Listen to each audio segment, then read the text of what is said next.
I'm red. Okay, hi everyone. I'm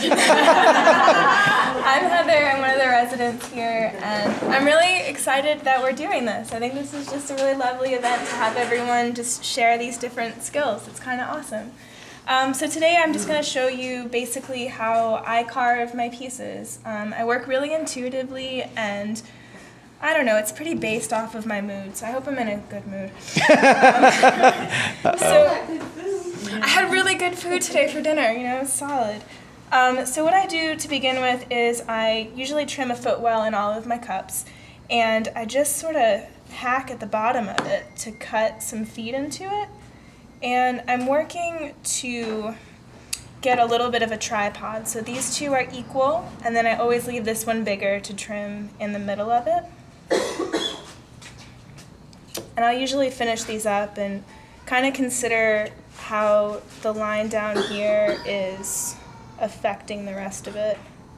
Because I want this arch over here to be like a really smooth, lovely form. But so how thick is your foot? My foot is maybe about 1/4 to 1/8 of 3/16. So when you had your bottom, you had it pretty thick. Yeah, I throw my bottoms really thick because I like having control over the footwell, and I like having a pretty hefty feet, especially on my bowls. I'm going to actually sit down. It's hard to do this standing. So when I'm carving pieces, I like to consider how the lines are going to flow across the forms and sort of different areas of connection. So I'll usually start right at the base of the foot because I like how that line kind of springs out. And I find that if I hesitate in any line making, then the lines don't feel as fluid. So you just go for it, pretty much, you know? And this is actually my favorite tool that I use here. It's got 2 ends for it, and so I think what makes pieces successful is some variation and some line quality. So I'll use some thin lines and some thick lines.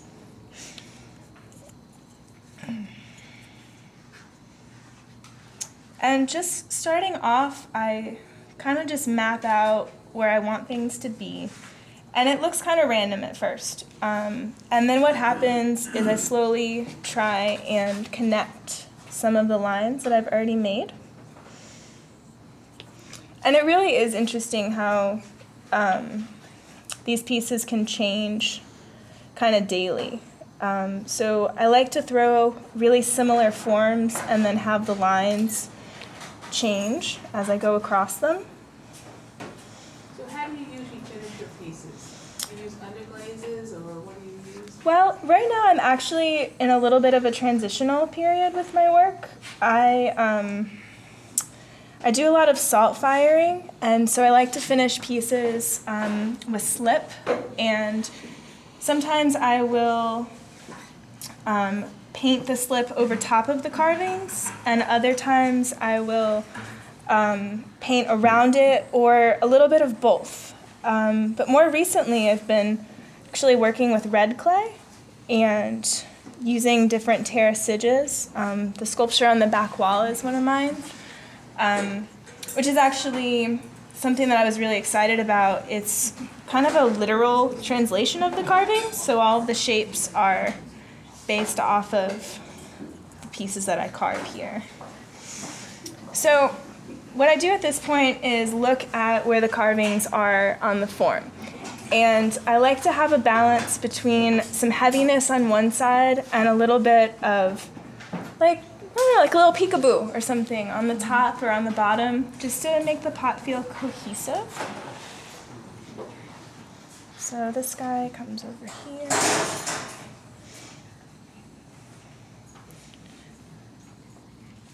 I just started working with porcelain, I don't know, maybe a week ago. And it's really, I know, it's true though. I've been working with stoneware for a long time, and so it's really lovely to carve and smooth and beautiful. Man, this is good stuff. I like it. So from here, maybe some tiny lines, just to make these big ones feel a little less heavy and a little more connected to some of these other Did you do this with stoneware too, or you had a different style? No, I've been doing this with stoneware and then with red clay and trying to figure out just different color combinations.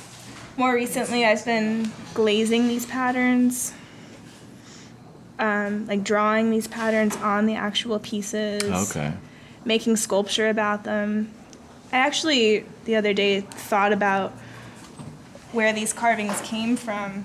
And when I was a kid, my mom took me to this artist co-op building in Buffalo, New York, and there was a painter there who made these really beautiful abstract paintings. And I've been making these carvings since first grade, like in some way, shape, or form, you know, whether they were drawings or little sculptures. I've just always done these little doodles, and so they've been everywhere. So this is feeling pretty good to me right now. I want the lines to go across from the bottom of the pot at some point and then up into this more bulbous form. And then I always put a little something on the bottom to make it, I don't know, so when you pick it over, you just have a little small spot. And this is where I sign it, so yeah, that's about it. Maybe a little bit here. Sorry. This is the. How do you know when to stop and not fill it in? So someone once told me to make it so that it feels right, and I know that's a really vague answer, but sometimes things will feel empty or like the space isn't delineated properly, and so sometimes I will carve the whole piece because I just can't get the lines to flow across in a way that I like. And sometimes they're really minimal. It just, like I said, it depends on the mood. Some days I'm feeling kind of crazy, so I carve whole pots, you know. Other days more minimal. But are there any other questions? Or great, thanks. Thank you. Yeah.